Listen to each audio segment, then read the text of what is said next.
L'initiative de cette mission, ça a été celle du groupe communiste républicain, écologiste et citoyen. Ça fait, je dirais dire, on a produit déjà un travail, je me rappelle, avec le projet de loi que nous avons déposé sur la question du statut de salariat pour les travailleurs des plateformes numériques de travail. Et puis on voit bien que tout s'est accéléré là. On a une numérisation de l'économie, une plateformisation avec des enjeux. Qu'est-ce que va devenir le salariat? Est-ce qu'il va être complètement externalisé? Est-ce que va devenir le travail? Est-ce que des professions vont être fissurées? Et puis il y a ces conditions de travail et puis toute une série d'injustices et d'inégalités qui nous sautent aux yeux, quoi. Le rapport qui est là, c'est le rapport de la mission. Ubérisation, quel impact sur les métiers et l'emploi. Je me félicite qu'on ait, après beaucoup de travail, beaucoup d'échanges, qu'on ait trouvé un socle commun qui nous a amené à l'unanimité au sein de la mission pour à la fois présenter ce rapport qui se conclut à la fin par 18 grandes recommandations. J'irais dire que le fil rouge, j'en ai ressenti deux. Le premier, c'est le management algorithmique qui maintenant rentre dans le travail et rentre aussi dans l'entreprise.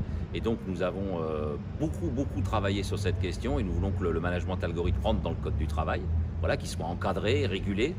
Et puis la deuxième chose qui est venue, c'est venu des plateformes de mobilité, les livreurs, les chauffeurs, mais c'est cette question quand même du prix et de la rémunération, du travail effectué. Et ça, nous demandons, et la mission demande que dans le dialogue social qu'ouvre le gouvernement avec l'ordonnance du 21 avril 2021, ce dialogue social soit à la fois sur la représentation des travailleurs, mais qu'au cœur de ce dialogue social, il y a la question de comment est négocié le prix et les rémunérations. Le livre vient de sortir, on tombe bien, c'est aujourd'hui, il sort le 30 septembre. C'est un livre collectif, c'est un livre de lutte, plus d'une dizaine d'auteurs et d'autrices. C'est un travail de plus d'un an, avant que je rapporte d'ailleurs, et je travaille sur la mission d'information du Sénat. C'est un livre qui ouvre, qui cherche un après cette ubérisation, cette plateformisation, en gros sur le thème de il y a des idées pour une bataille du droit au travail, et il peut y avoir un projet de société où l'humain est d'abord dans la société, et non pas sorti de la société. Voilà, donc je vous conseille d'en faire l'acquisition, c'est aux éditions du Détour.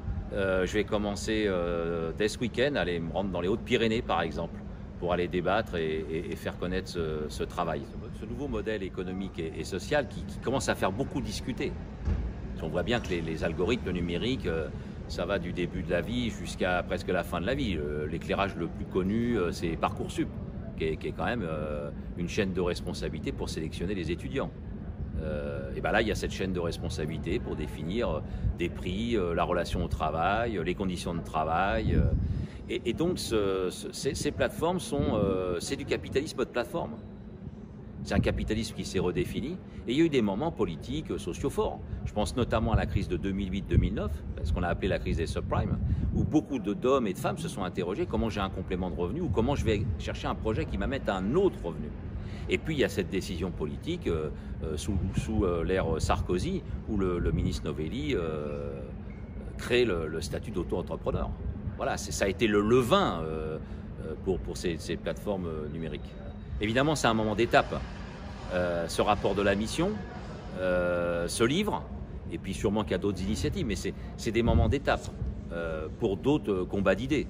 Je pense par exemple à l'ordonnance sur le dialogue social qui va venir bientôt au Sénat. Je pense à la loi de finances. Je pense à la loi du financement de la sécurité sociale, donc de la protection sociale, qui va venir aussi en débat. Il y a des enjeux européens aussi. J'ai vu que le Parlement européen considérait qu'il fallait prendre en compte la présomption de salariat pour les plateformes de mobilité. Donc il y a beaucoup de combats, de rendez-vous sociaux et politiques devant nous. Enthousiasmant.